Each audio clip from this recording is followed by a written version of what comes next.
జగన్మోహన్ రెడ్డి గారు బటన్ నొక్కితే ఎందుకు రాలేదు, ఎన్ని రోజులు పట్టింది అనేది how can EC take a call only except అది పోలింగ్ మీద ఇంపాక్ట్ క్రియేట్ చేస్తుందేమో అనడం వాళ్ళ అధికార పరిధిలోకి వస్తుంది. మరి అట్లాప్పుడు 19లో చెక్కే ఇచ్చినారు కదా, అది ఇంకా బ్లాటెంట్. అంటే నువ్వు ఏప్రిల్ పోలింగ్ డేకి ముందు పెట్టడం అంటే నువ్వు ప్రలోభ పెట్టడమే.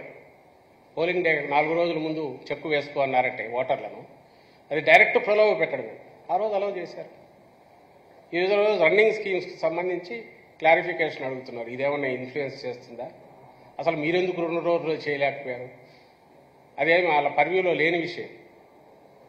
ఫైనాన్షియల్ ఇయర్ ఎండ్ సహజంగానే కొత్త ఫైనాన్షియల్ ఇయర్ ఈ 2 దగ్గరికి వచ్చినప్పుడు మళ్ళీ కోడ్ వచ్చేలోగానే స్టార్ట్ చేసి రేపు కొత్త ఫైనాన్షియల్ ఇయర్ పంపించారు. ఎందుకంటే రన్నింగ్ స్కీమ్స్ కొన్ని ఈసారి ఇంట్రడ్యూస్ చేసింది. పసుపు కుంకుమన్న 19లో చంద్రబాబు కొత్తగా ఇంట్రడ్యూస్ చేసింది. ఈరోజు మేము ఇస్తున్నవి జగన్మోహన్ రెడ్డి గారు ఈ స్కీమ్స్ పెట్టిన స్కీమ్స్ ఇవన్నీ 4-5 ఏళ్ళ నుంచి నడుస్తున్నాయి.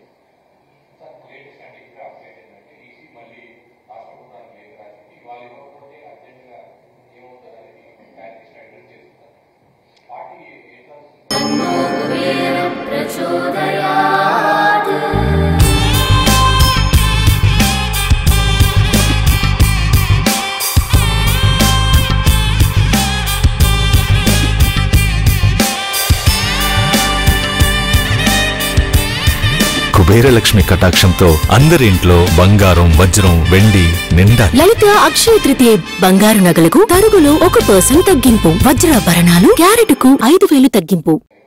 ఖచ్చితంగా ఇది ఈ తెలుగుదేశం పార్టీ బీజేపీతో పొత్తు పెట్టుకొని రేపు ఫ్యూచర్లో ఎట్లుండబోతుంది స్టేట్ పరిస్థితి అనేది ఇప్పటి నుంచి చూపిస్తుంది.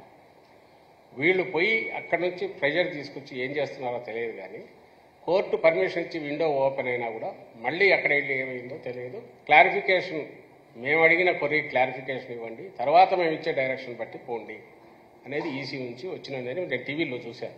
పొద్దున్నే ఇట్లా వచ్చిందని చూశాను. అంటే ఏంటి, నిన్న అడిగిన దానికి క్లారిఫికేషన్ మొత్తం కోర్టులో జరిగినాయి ఆల్రెడీ.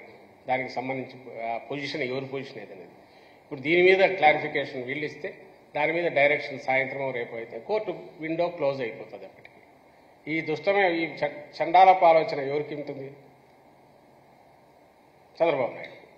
పోనీ మేము పెట్టింది గవర్నమెంట్ ఏమన్నా పెట్టింది ఈరోజు పెట్టిందే ఈసీకి 20 రోజుల క్రితం పెట్టింది.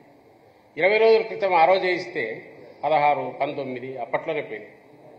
అప్పుడే వెళ్ళిపోయావుగా.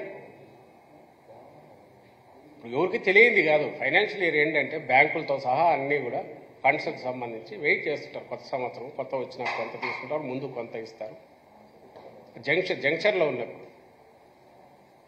And EC doesn't have it's not competent. అంటే గవర్నమెంట్ ఎట్లా చేయాలనేది క్వశ్చన్ చేసేది. పోనీ ప్రాక్టికల్గా చూసినా దీనికంటే ఘోరమైన చంద్రబాబు నాయుడు ఆ రోజు పసుపు కుంకుమ చెక్ ఇచ్చింది ఏప్రిల్లో అదే పనిగా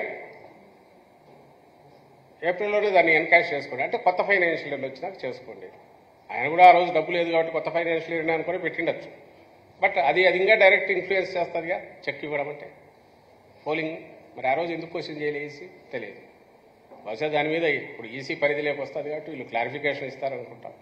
ఒకవేళ అది ఈవినింగ్లోగా కాకపోతే వాళ్ళు ముందు కమిట్ అయినట్టు ఈసీ 13 తర్వాత చేసుకోమనింది కాబట్టి 14, 15 చేస్తారు. దానివల్ల ఏమిది కాదు. కానీ వీళ్ళ ఇలాంటి నీచమైన ఎత్తుగడలు ఎంతవరకు పోతారు, ఈవెన్ ప్రజలను ఇబ్బంది పెట్టడానికి కూడా పోతారు.